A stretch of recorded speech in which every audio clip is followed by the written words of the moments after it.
Now we will turn to Ms. Rachel Blaney for 2.5 minutes, please.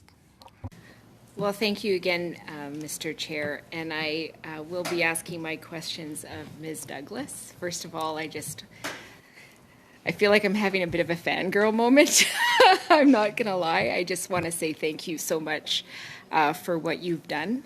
I just cannot imagine the bravery it took to step up and do the work, and the work that you did and what it did to impact a whole community of people.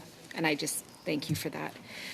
You talked a lot about the lack of training of the purge and the impact that has on people from the community who are calling and then having to tell the story again and again. And across the board, this is something I hear from veterans, telling their story, whatever story that is, again and again and again to case managers and not having that person that you can call. And I understand that there's challenges, but that really worries me. So I'm just wondering if you could talk about what type of training would be required and when it would be required, and if there would be a need for updates. Like, I also think about the long term. So you've got the initial training. Does more need to happen? That would help us. Well, thank you very much, and thanks for your kind comments as well.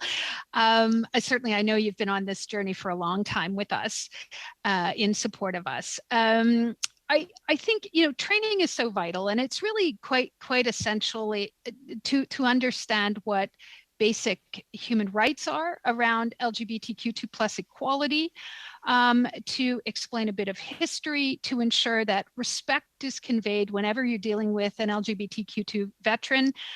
The trauma runs so deep. So without that, people are already taking a great deal of courage to step in and ask for support and assistance. And I've heard on a number of cases where when that first initial phone call did not go well, there was doubt or even mocking in a couple of cases. They never called Veterans Affairs back again. They felt so humiliated and shamed, and it was re-traumatizing. So we know, our experience tells us that this is a particularly vulnerable group of folks that are looking for help. Many have experienced kind of precarious home lives or are experiencing homelessness.